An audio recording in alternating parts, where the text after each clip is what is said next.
My cousin Veronica made my graduation all about her. Toxic favoritism and family drama exploded that night. I 24 graduated this summer, and my parents decided to throw me a big graduation party at our family's favourite Italian restaurant. We rented out the back patio, strung up lights, had a cake with my university logo on it, the whole deal. It was supposed to be my night. I'd worked my butt off for that degree. But, of course, my cousin Veronica, 37, had other plans. Now, some context, Veronica has always been intense. She's the oldest cousin on our side of the family and has this desperate need to be the centre of attention. My mom and her mum, my Aunt Linda, are sisters, and Linda has always baby Veronica. No matter what she does, she's so special, is so talented, they just misunderstood. Meanwhile, the rest of us cousins could cure cancer and probably still get overshadowed by her latest trauma. So, fast forward to the night of my graduation party. Everyone was dressed nicely, drinks were flowing, the vibe was celebratory. My dad gave a sweet little speech about how proud he was of me, and I actually teared up. People were clapping, it was wholesome until Veronica decided to make her grand entrance. She showed up late classic Veronica, in a sequin-covered cocktail dress that looked more appropriate for New Year's Eve than a graduation dinner. She walked in loud, already complaining about parking, and within 5 minutes she was holding court at the table like she was the guest of honour. I tried to ignore it at first, but then she started with the digs. Wow, it must be nice to just study all day, some of us have to work full-time, you know. I just smiled tight and said, yeah, it wasn't easy, but I made it through. Then she kept going. Honestly, I don't get why we're making such a big deal out of this. Everyone graduates these days, it's not that special. I swear, my fork nearly bent in my hand. My Aunt Linda immediately jumped in, patting Veronica's hand. Sweetheart, you work so hard too. Juggling everything, people don't appreciate how much you've sacrificed. At that point, my mom looked like she was ready to spit fire, but she held her tongue. My dad just cleared his throat and tried to redirect the conversation back to me. But Veronica wasn't done. She stood up during dessert, clinking her glass like she was about to make a toast. I thought maybe she was going to say something nice for once. Nope. Her toast was basically a 10-minute rant about how she never got a graduation party because her parents couldn't afford it, how she's always been overlooked, and how she deserves recognition for all her real-life experience. People were shifting uncomfortably in their seats. My little brother leaned over and whispered, "Is this real life?" I was mortified. My party had officially turned into the Veronica show. And then things escalated in a way none of us expected. So there we were, everyone staring at Veronica like she'd just hijacked a wedding ceremony. I sat frozen with this fake smile plastered on my face, because if I showed how mad I really was, I knew it would turn into the ungrateful younger cousin attacking poor Veronica. When she finally stopped talking, there was this awkward silence. My Aunt Linda clapped like it was a TED talk and said, "See, this is why I'm so proud of my daughter, she speaks her truth." I swear, my mom's nails dug into the tablecloth. She muttered under her breath, "Unbelievable." Then my grandma, God bless her, she's 82 and doesn't filter piped up loud enough for everyone to hear. "Veronica, sit down, it's not your day, stop making everything about you." You could have heard a pin drop. Veronica's face went bright red. She did that fake laugh she always does when she's embarrassed. "Grandma, I'm just saying what everyone's thinking." "No," my grandma shot back. "Only you are thinking it. This is my name's graduation. You had your chance years ago." My dad tried to diffuse. "Alright, let's keep it light, everyone. We're here to celebrate tonight." But Veronica just couldn't let it go. She leaned across the table toward me and said, "You must love this, huh? Everyone doting on you, acting like you're the golden child. Just wait till real life hits you. Degrees don't guarantee success." I finally snapped. "Veronica, can you not do this tonight? It's literally one night that's supposed to be about me. One night. You've had 37 years of attention." She gasped like I'd slapped her. "Excuse me? Are you calling me selfish?" My cousin Matt, 29M, who had been quietly nursing a beer at the end of the table, jumped in. "You are selfish. Every family event turns into a meltdown because you can't handle not being the star. Remember at my engagement party when you cried in the bathroom for 2 hours because nobody complimented your shoes." The table exploded. Aunt Linda started defending her, yelling at Matt for attacking his cousin. My mom raised her voice for the first time, saying, "No, Linda, enough is enough. You enable her toxic behaviour, and we're all sick of it." Meanwhile, Veronica stormed off to the patio, slamming the glass door so hard it rattled the decorations. Half the family followed her like she was some kind of queen in exile, while the rest of us sat there in stunned silence. I just sat staring at my untouched slice of cake. This was supposed to be one of the happiest nights of my life, and instead I felt humiliated in front of everyone I loved. My little brother leaned in again and whispered, "Congrats, you graduated from college and from putting up with Veronica's crap." I laughed through my tears, because honestly, he wasn't wrong. But I had no idea the night was about to get way worse. I thought maybe once Veronica cooled off on the patio, things would settle down. Spoiler, they did not. After about 10 minutes of muffled voices outside, the glass door swung open, and Veronica came storming back in, mascara-streaked eyes blazing. Right behind her was Aunt Linda, fanning her like some Victorian widow about to faint. Veronica pointed straight at me across the room. "Do you know what she just said to me?" She looked around, demanding eye contact from everyone. "She told me I'm a burden to this family. A burden." My jaw hit the floor. "What? I never said that." "She didn't." My mom jumped in immediately. "Veronica, stop twisting things." But Veronica wasn't done. "No, you implied it. When you all piled on me, I've been through hell these past few years, and instead of support, I get mocked." Uncle Dave, my mom's older brother, who usually stays out of drama, suddenly spoke up. "Veronica, nobody's mocking you, but every time we try to celebrate something good, you make it about you. This isn't healthy for you or anyone." That set Linda off like a firecracker. She stood up, waving her hands. "Don't you dare lecture my daughter. You've all been jealous of her since she was little. She's beautiful, she's talented, and yes, she's been through struggles none of you can understand. Instead of compassion, you gang up on her." I couldn't hold back anymore. "Aunt Linda, it's not jealousy, it's exhaustion. We're exhausted. I can't even have one party without it becoming the Veronica show. It's always, poor Veronica. Nobody sees her pain. Well, guess what? Some of us struggle too, but we don't hijack other people's milestones." That hit like a grenade.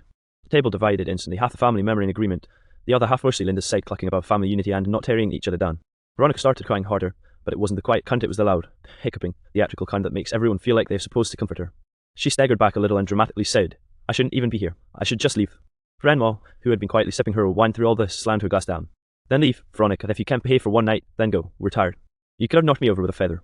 No one talks to Veronica that directly. The room went dead silent. Veronica just stood there stunned. Linda sputtered, "Mother, how could you say that to your granddaughter?" Grandma didn't even blink. Because someone has to. She's nearly 40 and she acts like a spoiled teenager. Enough. I swear I saw my dad choke on his drink trying not to laugh. Matt actually muttered, finally, under his breath. But instead of leaving, Veronica doubled down. She stomped back to the table, snatched the mic from the karaoke setup we'd rented for after dinner, and shouted, "If everyone wants me to be the villain, fine. I'll be the villain." And that's when the real chaos began. So there she was, holding the karaoke mic like she was about to announce the end of the world. Everyone froze. Some people tried to sneak out, others just stared in disbelief. My heart was pounding. I couldn't believe this was happening at my graduation party. Veronica cleared her throat dramatically. "Since no one wants to celebrate me, I'll entertain myself."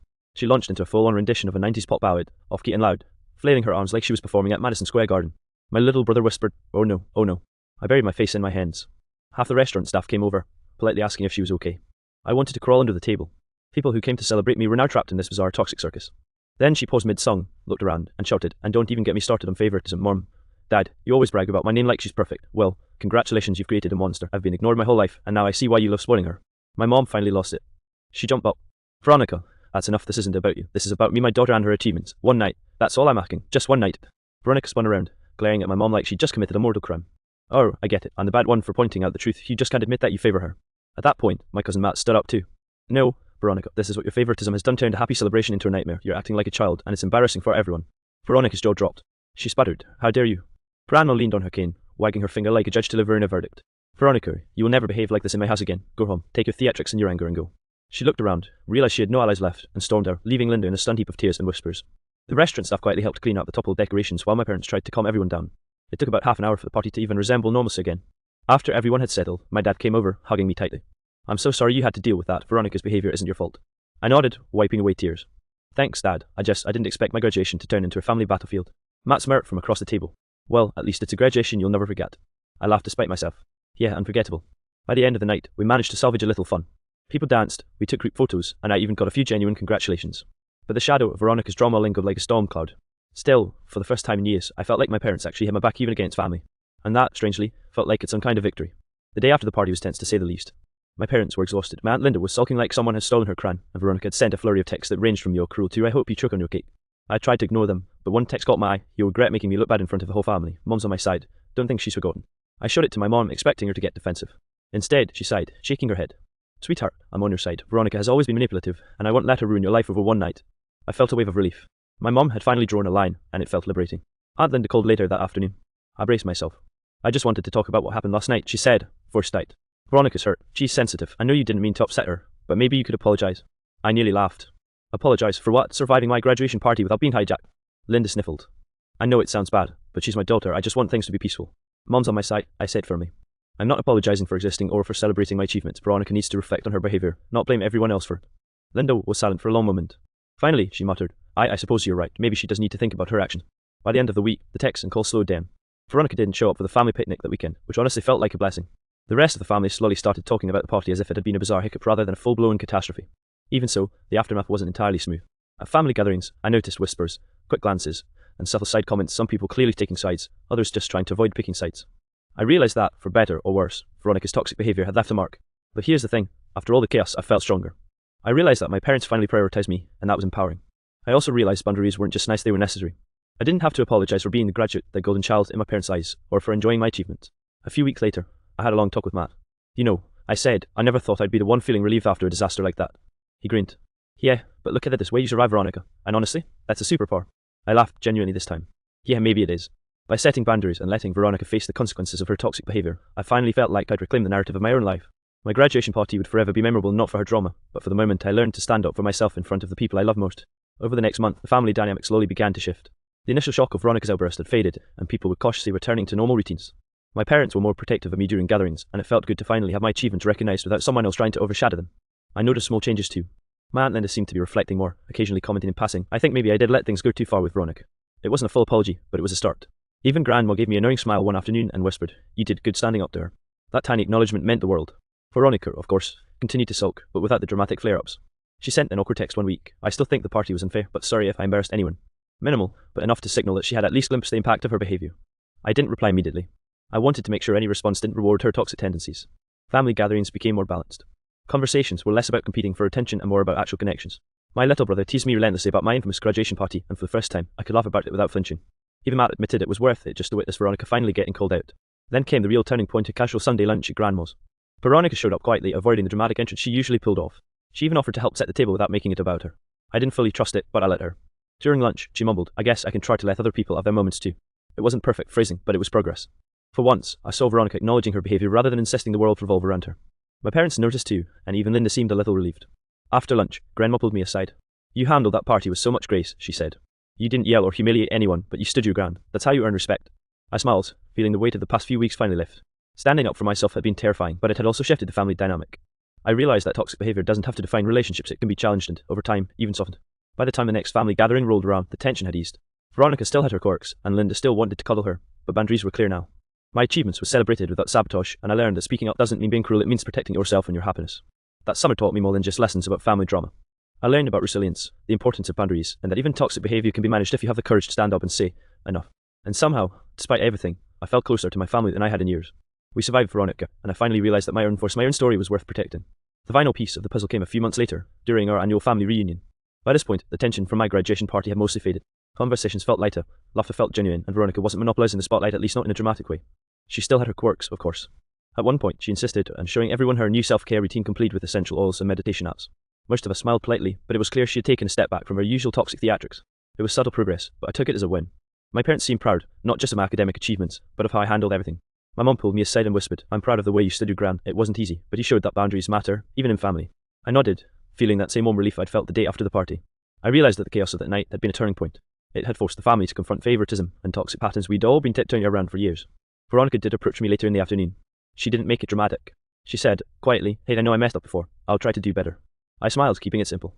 "Thanks, that's all I wanted." It wasn't a perfect reconciliation, we still had moments of tension, but the worst of the toxicity had eased. Family gatherings became easier to enjoy, and I no longer felt like I had to tiptoe around her moods. My little brother, always the observer, nudged me as we watched Veronica laughing with some distant cousins. "See, she's not always going to explode. You survived, and the world didn't end." I laughed. He was right. I had survived, and in surviving, I'd learned something important. Family dynamics are complicated. People bring their baggage, their insecurities, and their need for attention. But you don't have to let their drama control your life. Standing up, setting boundaries, and insisting on respect can change the narrative. At the end of the reunion, I realised that my graduation party, despite the nightmare, had been a catalyst. It exposed old issues, forced conversations, and helped me claim my voice. The family, while imperfect, was learning how to navigate around toxicity. And for the first time in a long time, I felt a sense of peace during these gatherings. Veronica will always be a part of our family, with all her quirks and flaws. But I no longer let her drama define my experiences or steal my joy. I learned that protecting your happiness isn't selfish, it's necessary. And in doing so, I found that even amidst chaos, you can carve out moments of genuine celebration and love. I graduated this summer not just with a degree, but with a lesson in resilience, boundaries, and the strength it takes to face family drama head on. And now, every time I look back at those photos from my party, I don't just see the chaos, I see me, standing strong.